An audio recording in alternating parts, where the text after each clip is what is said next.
Hi, this is Terry Batista with the Bass Fishing Archives, and I'm here with Stephen Browning, late series angler, and probably a lot of people don't realize is that Stephen was on a Survivor type show called Wild Rules back in 2003, and actually won the whole thing. And just want to sit here with Stephen and talk to him about that, because it's not often a professional bass fisherman gets the opportunity to do something like that. So how did that come about? Terry, back in the day, bass was owned by ESPN, and ESPN decided to do this series, and they needed a bass fisherman to do it. Right. They had asked a couple of other guys that declined. Probably they asked too many questions. I didn't ask enough questions, or I probably would have declined too. Schedule conflicts and things like that, I think, kept some of them away. But I accepted the invitation to go. It was a typical deal where you didn't know anything about what was going on. They sent you a sheet of paper that said, I would suggest you bring, 2 sets of insulated underwear, some warm coat, sleeping bag. Oh no, it wasn't a sleeping bag. We didn't have any sleeping bags. A backpack that towed everything in, and pretty much, if you accept it, we're going to send you an airplane ticket. Not telling you where you're going to go. Yeah. When you get there, you're able to call home, make a phone call home, let them know that you're there. Can't tell them where you are, but we did that. Flew into British Columbia, flew into Vancouver. They took us from Vancouver up to a lake called Lake Chilco, which is, I want to say it's probably about 300 miles north of Vancouver. So okay. We were in the backwoods. Wow. I mean, it's it was one of those places where the guy told us it takes him 4 hours to drive to go to like the store.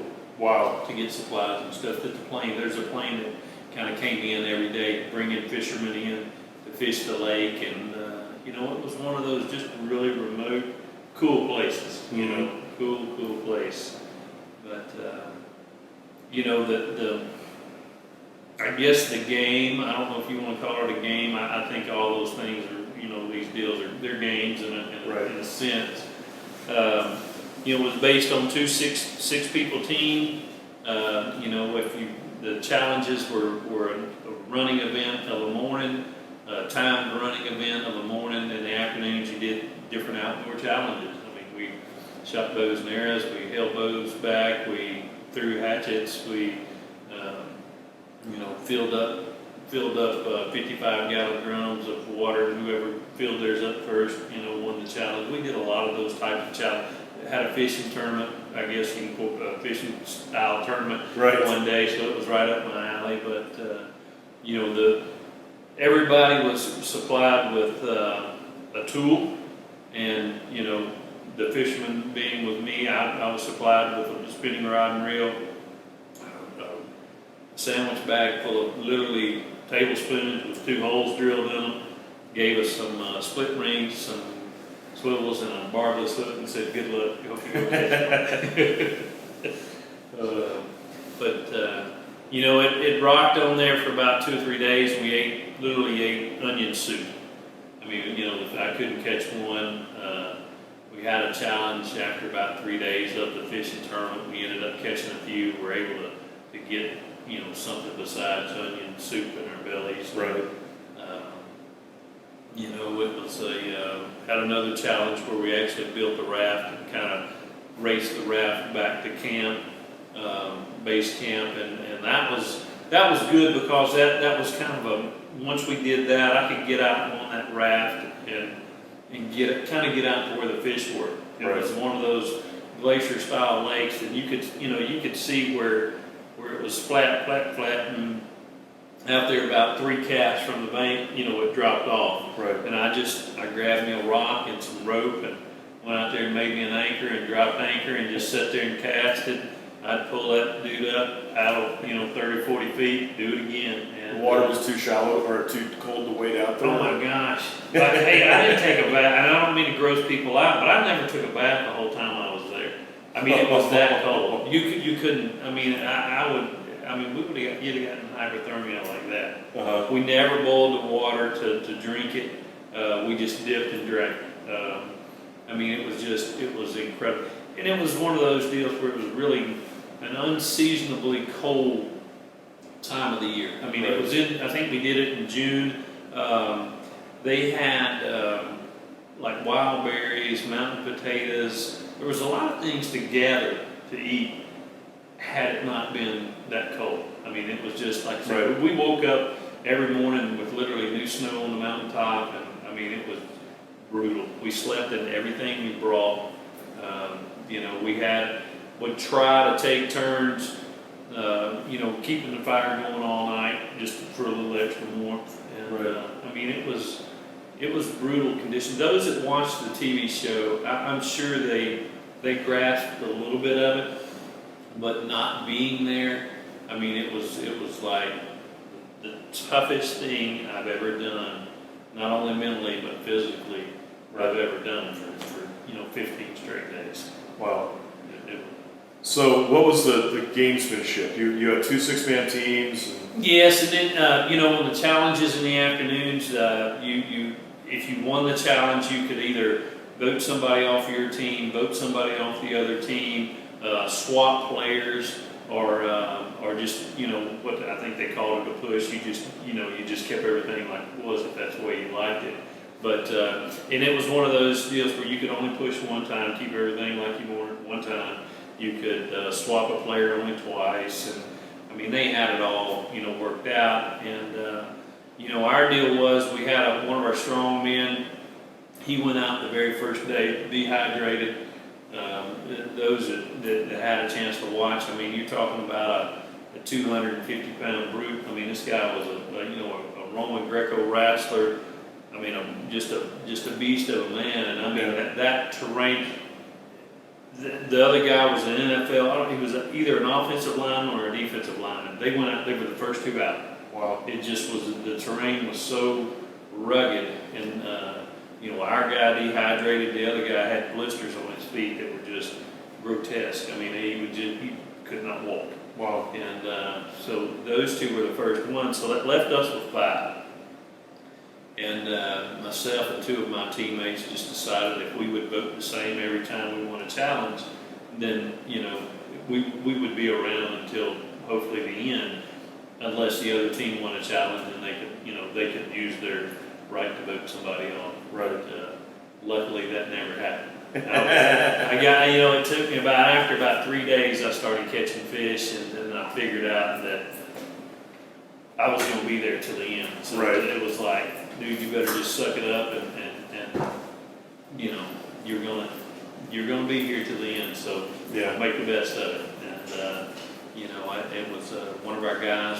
He was just a beast of a fella. He was a surveyor in Alaska, and I mean he literally lived in the woods. That was not much of a challenge for him. I mean he lived in the woods literally, and I mean, it was, $100,000 for his place, and you're sitting there, myself and my military buddy, he was like, we're not giving this $100,000 to him, At some point in time, he and I were going to have to, break that 3-man alliance, go with the 2-man alliance and say, you're gone. And we did that, and I think the next to the last day that we were there, we won a challenge, and we were like, all right. And he didn't take that too He didn't take it very well at all. I mean, it literally, they had to stop the cameras and producers and the directors and all, and they were like, dude, you have to do this. This is a game. It's not you just,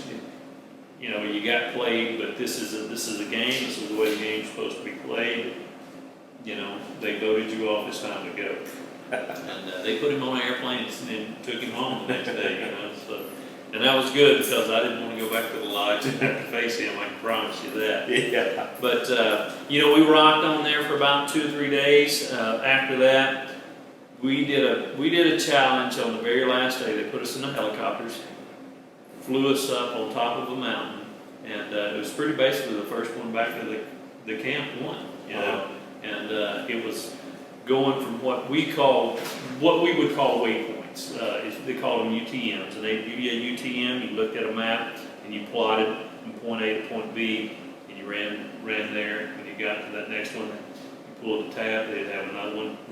You went to the next one. throughout the course of the game, I never paid attention to a map. I just played like I couldn't read it. But my background was looking at a map, finding an offshore structure, running out there, triangulating some things together, and finding, that's where the bass live. When we were out there, I just thought that, if they're doing such a great job, why do you have to butt in, Right. So at the end, the other two guys, they got lost. And I smoked it right on down the trail, and I won. I beat them by, I won't say 2 hours. Back to the lodge. Smoke them. And when we watch the episode, it looks like, golly, he barely beat him. But I'm sitting there going like, that's not right. I smoked him. So, my background as a fisherman, being around production crews, things of that nature, it just, in that final day challenge, when I watched those two guys take off after about the third stage of that race, I think there were 9 or 10 stages. That third stage, when they took off in a direction that I didn't think was correct, and I'm like, well, either you're fixing to be the GOAT, or you got $100,000 in your pocket. And I looked at my map one more time, and I said, I'm pretty sure we need to go down this, over that ridge right there. And I took off down the ridge, and I mean, way in the distance, I could see a camera crew. Mm-hmm. And I turned and I told my camera guys, I said, I'm pretty sure I got this. And they couldn't say anything, but I could just see, them, the look in their face and everything. I knew I'd made the right decision. And, when I got there, and it was like, the number 4 stop, and it said on the tab, number 4, I pulled it, and I'm like, here we go. And then I felt like a Billy Goat. It was just that adrenaline and everything. And one of the camera guys, we were going down the side of the mountain there, and he goes, dude, you've not ran this fast the whole time. And I was like, well, when you got them, you got to get them, you got to keep them down. You can't, I don't want to look over my shoulder and see them coming, Yeah. And one of the guys, he was follow the leader. I mean, he wasn't much on map reading. The other guy was a military guy, and he just made a mental mistake, And the other guy followed him, and when he did, it was lights out. So it was a challenge, not only mentally but physically. In a 15-day period, and losing 20 pounds of meat. Yeah. I left 20 pounds out there in those mountains. It was not only like I said, not only was it a physical challenge, a mental challenge. It was a brutal beat. But when I left there, I was probably in the best shape I've been in since I was 16, 17 years old. Yeah, and $100,000 richer. And $100,000 richer. And the thing was, we couldn't tell anybody, because the show was not going to air until the fall. So we couldn't tell anybody. Matter of fact, they let me call my wife to let her know that, hey, you need to be picking me up at the airport in Little Rock, at such and such time. And she was like, did you win? I said, no. I said, I've been voted off, and it's time for me to come on home. And, so you didn't even tell her? I didn't even tell her. Until the fall? No, I didn't tell her until I got back to the airport. She picked me up, so I was like, dang, I brought you guys something. And I laid it out there on the back of the tailgate of our Suburban there, and they were like, what is that? And I said, it's the flag. They at the end of the race, how winners, they always grab the flag and deal, dot on that. She's like, oh yeah, what are you doing with it? And I'm like, I don't know, what am I doing with it? And she looked, and we're out there in the middle of the airport park. Right. Screaming and carrying on, and everybody's looking at me like, what in the crap are they doing over there? So, but we ended up telling like her mom, my dad, and I think my aunt, my 2 brothers, and that was the only people that we told. And I mean, they didn't even tell, people. I mean, it was a hush-hush deal.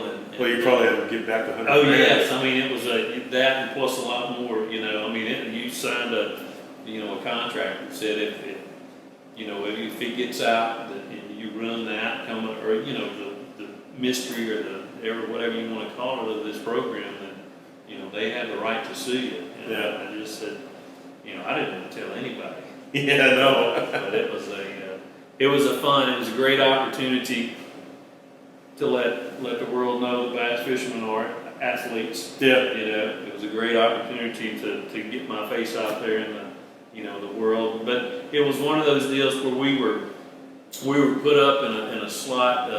ESPN had NFL prime time, so it went from prime time to, I think, Deion Sanders, the Great American Outdoorsman, to Wild Rules, or maybe vice versa on that. And it just, you know, it was one of those, when you put it up against Monday Night Football, you know, it just didn't rate very well. And, Right. you know, it's just but it was you know, people still talk about it today, and I thank you for talking about it. Well, hey man, I really appreciate you taking the time You to bet. talk about that with me. Absolutely. It was a great experience. Great Cool. experience.